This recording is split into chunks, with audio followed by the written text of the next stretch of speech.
All right, this morning we are going to learn about being transformed. And in chapter 12 of Romans, so Romans chapter 12, verse 1, I beseech you, therefore, brethren, by the mercies of God, that you present your bodies a living sacrifice, holy, acceptable unto God, which is your reasonable service. And be not conformed to the world, but be transformed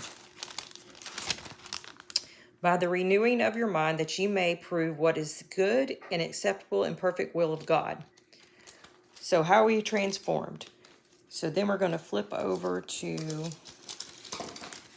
Ephesians in chapter 4, verse 23, and be renewed in the spirit of your mind, and that ye put on the new man, which after God is created in righteousness and true holiness. Wherefore, putting away lying, speaking every man truth with his neighbor, for you're members of one another. So we are supposed to be rebuking our neighbors and telling them the gospel, and that is and that they need to be keeping the 10 commandments. And that is in Titus, and I'm not going to flip there. You have to go read Titus chapter 2 yourself.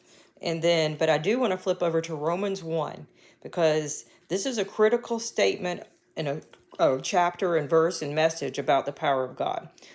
So Romans 1, verse 16. Well, first of all, Paul's in Rome, so he's ready to preach the gospel to you that are in Rome.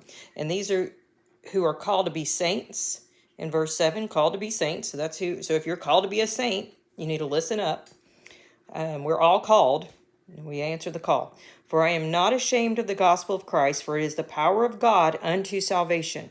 So what is the gospel of Yeshua? The power of God unto salvation to everyone that believeth. What do they believe?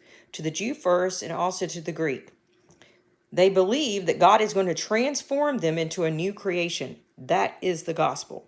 So this idea that you're not saved in Ephesians 2, maybe I have that marked. Here I go. I can find that quickly. For by grace we are saved through faith, that faith to God to transform you into a new creation, and not of yourselves, is a gift of God, not of works, lest any man should boast. But we often leave off verse 10, for we are his workmanship, created in Yeshua unto good works, which God had before ordained that we should walk in them. And the walk in them is the 10 commandments. We must keep the 10 commandments to walk in those good works. That is what's going to transform you into a new creation.